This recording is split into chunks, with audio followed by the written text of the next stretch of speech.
When Professor Williams called Rachel to the board, everyone in the lecture hall began to laugh. With her simple clothes and quiet demeanor, they thought this cleaning lady couldn't possibly solve the advanced calculus problem. 5 minutes later, news was spreading across the entire university campus that they had discovered a genius. The magnificent mathematics building of Wilson University gleamed in the autumn sun. One of the oldest buildings on campus, it was adorned with portraits of great scientists, awards, and plaques with formulas written on them. Busts of Newton, Euler, Gauss, and many other influential mathematicians lined its corridors. The building's marble stairs and wood paneling carried a rich history. Many theories that changed the mathematical world had been born in this place. Inside, the large amphitheater numbered 101 was where the advanced calculus class took place. This semicircular hall, with its high ceiling, large windows, and classic style, was impressive. This morning, before class began, over 100 students had filled the seats preparing for the lecture. There was tension in the air. Professor Williams' classes were renowned for their mixture of fear and respect. Professor Michael Williams was one of the most respected names in mathematics. At 55, slim-built, with glasses and always seen in a suit, he was famous as a strict and traditional academic. In his youth, he had made a name for himself by solving several important mathematical problems, then quickly risen in his academic career, eventually becoming the head of the mathematics department at Wilson University. Students were wary of him, some even openly afraid. Over the years, Williams had earned the nickname the Mathematics Butcher. His difficult exams and unforgiving standards ended many students' mathematical careers each semester. "Mathematics is not for everyone," he would often say, scanning the class with cold eyes. "Only selected minds can grasp the subtleties of this art. Don't expect high grades this semester either." He had begun his first class, adjusting the thick textbook he had placed on the podium.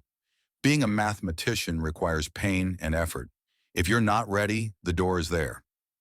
As students quietly took notes, William's gaze momentarily shifted to the cleaning lady standing at the door.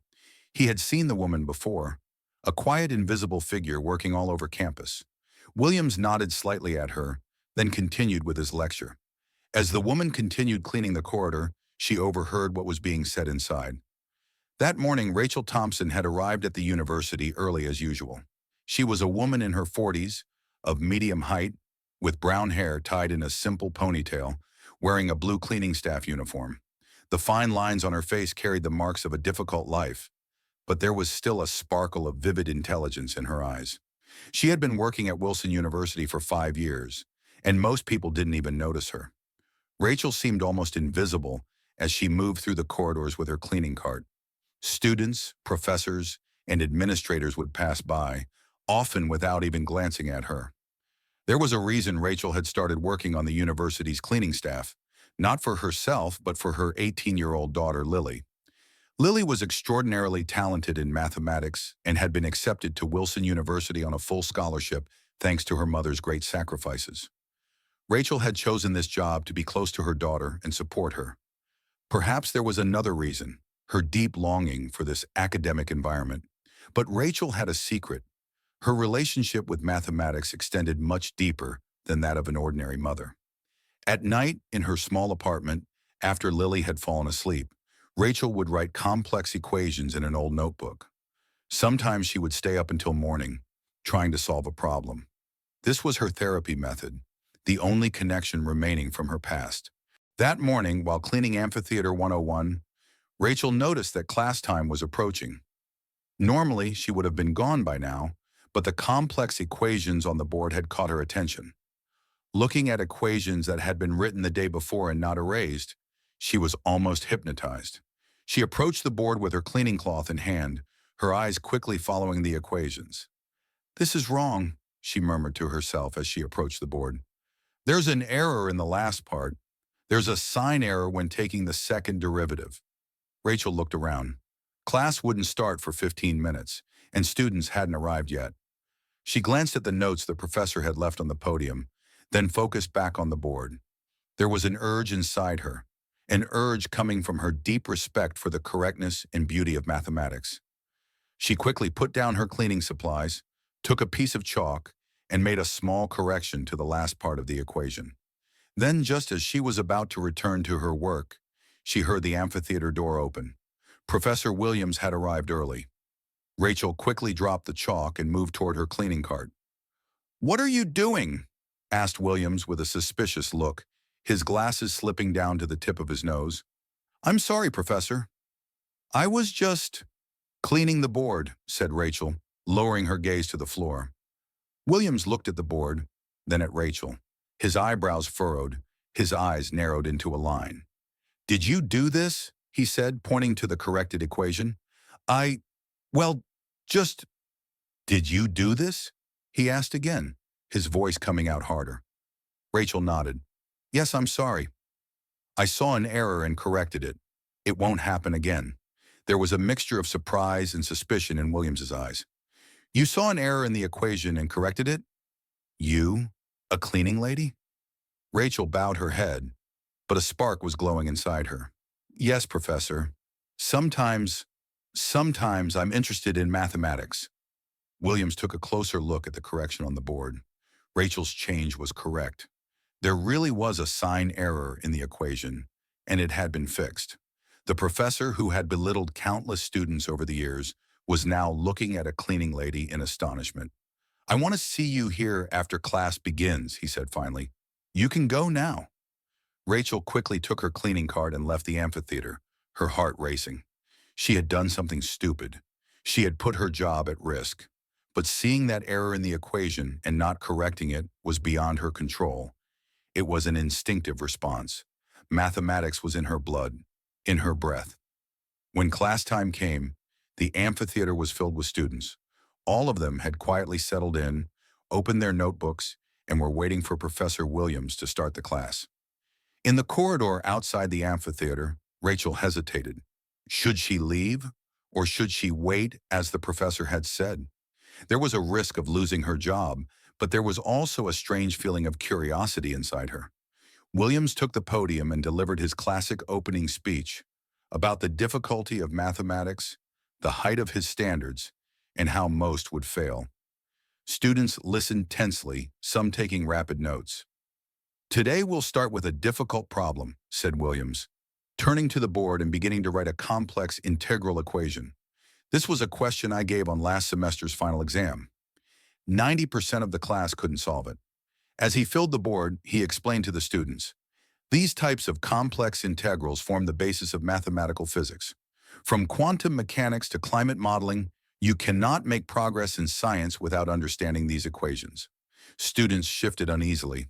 Williams filled the board with the equation, then stopped and turned to the class. "Who would like to solve it?" he asked, his voice challenging. No one raised a hand. It was a typical Williams class, full of fear and anxiety. Students lowered their gaze to their notebooks. No one wanted to make eye contact.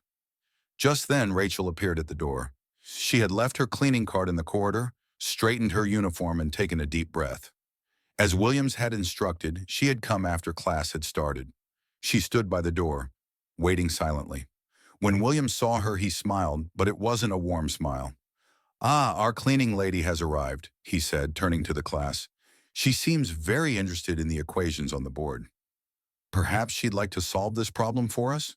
The students in the amphitheater turned to look at Rachel. Some giggled, some raised their eyebrows in surprise. Williams clearly wanted to humiliate Rachel, to teach her a lesson. No one expected the cleaning staff to be interested in mathematics, especially not in such a complex advanced equation. "Come, Ms. Thompson." "Rachel Thompson," said Rachel, her voice coming out stronger than expected. "Come, Ms. Thompson. Let's see if your mathematical skills are as good as your cleaning skills." More giggling was heard in the amphitheater. Students began to whisper to each other, "Williams has gone too far this time. He's going to embarrass the poor woman. I don't want to watch this." Rachel hesitated for a moment, then slowly made her way to the podium. There was a hard-to-read expression on her face. Was it fear, determination, or a mixture of both? Her steps were calm and measured, as if she had made an important decision. Williams held out the chalk to her, a confident smile on his face. Rachel took the chalk, turned to the board, and took a deep breath. For a moment, she looked at the equation on the board, evaluating solution paths in her mind. Then she placed the chalk on the board. A silence fell. All eyes were on Rachel. The chalk in her hand hung in the air for a moment, then touched the board and began to dance. Rachel's hand moved across the equation as if with a will of its own. Symbols, numbers, and solution steps began to fill the board. Her hand was fast but controlled. Each step was logical, each movement purposeful. Students watched in amazement. They had never witnessed anything like this in Williams' classes. The expression on Williams' face gradually changed. First surprise, then disbelief, and finally respect. Rachel wasn't just solving the problem. She was solving it with an approach Williams had never seen before. A more elegant, more efficient, more creative method. The professor unconsciously approached the podium, his eyes locked on Rachel's work. This is extraordinary, Williams murmured, unaware. Rachel worked without explaining her method, but each step was clear and logical. Students hurriedly began taking notes, some taking pictures of Rachel's solution with their phones. A young male student whispered to the person next to him, "Who is this woman? I've never seen such an approach." When Rachel wrote the final equation and put down the chalk, the amphitheater was completely silent. Everyone was in shock, their eyes moving back and forth between the board and Rachel. Then someone in the back rows began to applaud. Then another, then another. Suddenly, the entire amphitheater was on its feet, applauding. One student shouted, "Bravo!" and others joined in. Williams was still in shock. "Ms. Thompson," he said finally, Who are you, really?" Rachel took a deep breath. "I'm just a cleaning lady, Professor. But once I was a mathematician." "Where did you receive your education?" asked Williams, still in disbelief. "MIT," Rachel said calmly. "I completed my doctorate 20 years ago, in advanced analysis. My thesis was on optimization in infinite dimensional spaces." The surprise in the amphitheater grew even more. Williams' mouth hung open. "MIT? And now you're cleaning, yes," said Rachel with a slight smile. "Life sometimes takes us to unexpected places, Professor." "But why? How?" Williams was still struggling to believe. Standing before him was not a simple cleaning lady, but a mathematical genius, probably even brighter than himself. Rachel shrugged. "It's a long story, Professor. But in short, life doesn't always go as planned. Sometimes we need to chart new paths." Williams nodded, still unable to shake off his astonishment. "Ms. Thompson, this solution approach is extraordinary. I hadn't even thought of it. You've transcended traditional methods and opened up an entirely new path." "Thank you," said Rachel. "Now, if you'll excuse me, I need to get back to my job. There are more classrooms to clean." Rachel adjusted the sleeves of her uniform and headed for the door. Students silently made way, some still looking in amazement, some bowing their heads in respect. Williams quickly intervened. "No, please stay. Join us for the rest of the class. Actually, maybe we could teach this class together." Rachel's eyes opened in surprise. Students in the amphitheater began to murmur excitedly. This was an unprecedented gesture for Williams. The professor known as the mathematics butcher was offering to share his class with a cleaning lady. "I'm not sure, Professor," said Rachel. "Please," said Williams, his voice now genuinely sincere. "Your perspective, your approach, could be incredibly valuable for my students." Rachel thought for a moment, then slowly nodded. "All right, I can stay for this class." Williams invited Rachel to the podium. "Students, we have a very special guest today," he said, his voice unusually warm and respectful. "Miss Thompson will show us alternative solution methods in advanced calculus." And so that day, the advanced calculus class proceeded in an unusual way.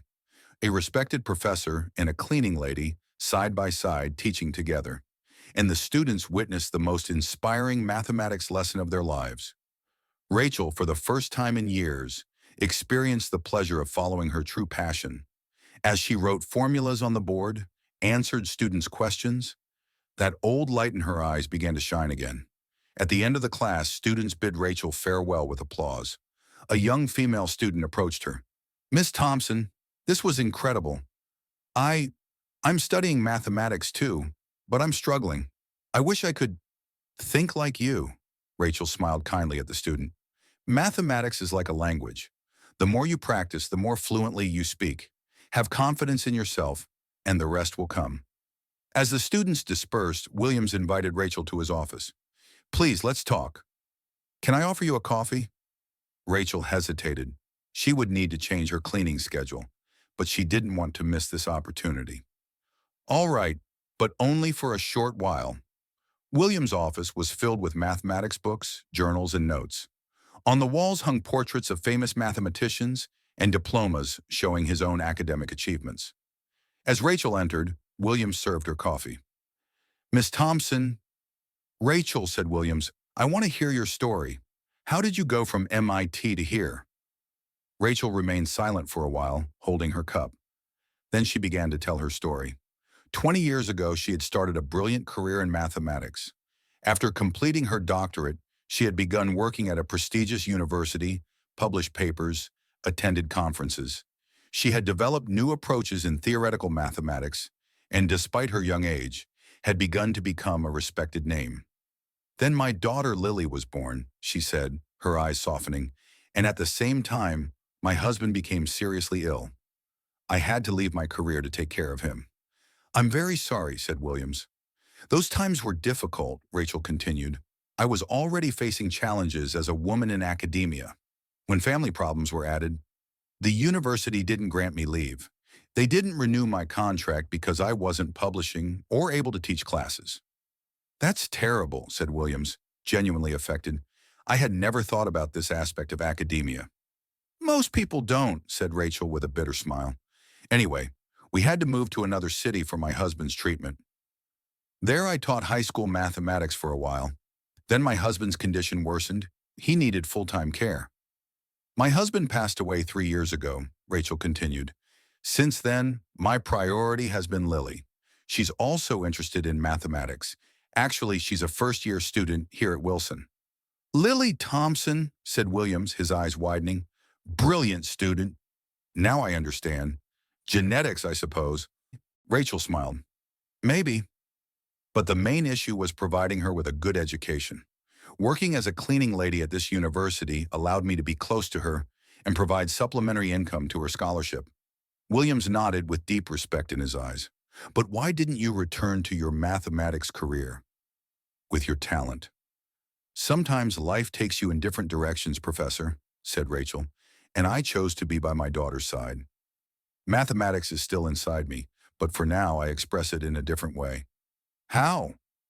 Rachel took a worn notebook from her bag. My own research. During night shifts, when everyone is gone, I sometimes use the university library. I make calculations in my little notebook. Williams opened the notebook with curiosity, beginning to turn the pages. His face lit up with each page. This is extraordinary. Here, there's a new approach to the Riemann hypothesis. And this is a solution strategy for the Navier-Stokes equations. Rachel, these should be published. Rachel smiled slightly. Maybe someday. Williams closed the notebook, looking at Rachel with a determined expression. No, now. Rachel, I'm offering you a position in the mathematics department. You could start as a research assistant, then we'll ensure your rapid progression to associate professorship. Rachel's eyes opened in surprise. But I've been outside of academia for 20 years. How will you hire someone like me? My resume. Your resume? Said Williams, laughing slightly. Rachel, what I saw in class today is more valuable than any resume. The mathematics world shouldn't be deprived of your contributions. Rachel blinked, a lump forming in her throat. I don't know what to say. Say yes, said Williams simply. Do this for your daughter and for yourself. But my cleaning job? I have a contract and I'll handle it, said Williams determinedly. I'll talk to the dean. We'll make all the arrangements. Rachel considered this unexpected opportunity that had fallen into her hands. To return to mathematics, to her passion, her talent. Was this really possible? After 20 years? All right, she said finally, her voice trembling slightly. I'll try. Williams extended his hand, shaking Rachel's.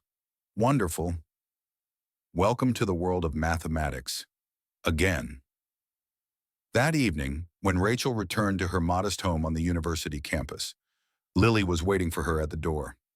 Mom, the whole campus is talking about you, Lily said excitedly. Is it true what happened in Professor Williams' class? That you went up to the board and solved an impossible problem? Rachel hugged her daughter, tears in her eyes. Yes, something like that happened. Why did you never tell me? That you had a doctorate from MIT? That you were a mathematical genius? Because I wanted you to chart your own path, sweetheart. Not in my shadow. But Mom, this is wonderful. And everyone is saying that Professor Williams offered you a job. Is that true? Rachel nodded. Yes, I'll be starting as a research assistant. And maybe one day I'll teach my own classes again. Lily hugged her mother again, tighter this time. I'm so happy, Mom. Finally, everyone will see how amazing you are. I don't know if I'm amazing, said Rachel, stroking her daughter's hair, but having the chance to do something I love. Yes, that's nice. Lily looked at her mother's face, her eyes filling with tears. I know all the sacrifices you've made for me, Mom. When Dad got sick, you gave up everything. You worked for me. I would do anything for you, Lily, said Rachel, holding her daughter's cheeks, and I never regretted it. But now it's your time, said Lily determinedly. Your time to follow your dreams? Rachel smiled. Maybe it is. And maybe some dreams are worth waiting for. That night, Rachel took out her old notebooks. She examined the notes she had kept over the years, the problems she had tried to solve, the theories she had developed. They were all there, patiently waiting, just like her passion for mathematics. 2 weeks later, Rachel Thompson's life had completely changed. She had started as a research assistant in the mathematics department at Wilson University. Professor Williams had provided her with a small office, even given her some of his own books. The dean's office, considering Rachel's extraordinary situation, had expedited the normal hiring procedures. During the first week, as Rachel walked across campus, people looked at her differently. She was no longer the cleaning lady, but the mathematical genius. Some students greeted her, while others approached hesitantly to ask questions. I saw what you did in class, said a young male student timidly. How did you solve that problem so quickly? Rachel smiled. Think of mathematics as a language. When you practice for a long time, you can read equations like reading a text. A month later, Rachel Thompson was no longer wearing her cleaning uniform. Instead, she walked around campus in modest but professional clothes, carrying lecture notes and academic journals. Students greeted her with respect, colleagues asked for her opinions, and academic journals competed to publish her papers. When Rachel's first paper was published in a leading mathematics journal, it created a sensation. Titled A New Approach to the Riemann Hypothesis, the work created a sensation in the mathematical world. The story of a woman who transformed from a cleaning lady to a world-renowned mathematician even made national news. What does this tell us about hidden geniuses? Asked a TV presenter. How many Rachel Thompsons are walking around us, working in the wrong jobs, prevented from realizing their potential? This question had also made Williams think. When he stood up to speak at a faculty meeting, there was genuine respect in his eyes. Rachel Thompson's joining us marks a turning point for this university. Her story reminds us that genius sometimes hides in the most unexpected places, and true wisdom lies in recognizing it wherever we find it. Following his speech, Williams proposed starting a mentorship program aimed at creating an opportunity for talented but disadvantaged students and professionals. The program was named Thompson Scholarships and received great interest in its first year. For Rachel, the proudest moment was when her daughter Lily published her first mathematics paper.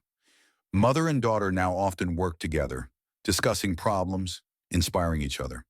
Mom, your story inspires everyone, said Lily one day, returning from laboratory work. Rachel smiled. Maybe that's why we lived through all those difficulties. Maybe this story was written not just for us, but for others too. 3 years later, Rachel Thompson was appointed as an associate professor at Wilson University. In her first class, looking at an amphitheater full of students, her eyes welled up with tears. Mathematics is not just numbers and symbols, she began her speech. Mathematics is an expression of the human spirit, of curiosity, discovery, and the search for beauty. And sometimes the greatest mathematical discoveries arise from the most unexpected moments. In the back row of the class, Professor Williams listened with pride. Beside him sat a young cleaning lady. She had come at Williams' special invitation. There was a spark in the woman's eyes, the same spark Rachel had carried years ago. And every morning, as Rachel walked to campus with her daughter Lily, she felt a sense of gratitude. Life had taken her on an unexpected path, but perhaps this path was exactly where it needed to be. Sometimes, even in the darkest moments, mathematics had shone within her, and finally, she had found a chance to share her light with the world. Rachel's story became a legend around the university. The cleaning lady who was called to the board and surprised everyone by transforming into a mathematical genius. But perhaps the real lesson was what Rachel told her own students. Genius doesn't lie in titles or uniforms, but in passion and perseverance. And sometimes in the most unexpected places, the most extraordinary talents are hidden. And perhaps, like Professor Williams, if we look a little more carefully, we might discover many more Rachels around us. Brilliant minds just waiting for a chance, an opportunity, a recognition. Did you enjoy this story? If so, please remember to like and subscribe to our channel. Share your thoughts in the comments. Have you ever judged someone by their appearance and later realized you were wrong? See you in our next video.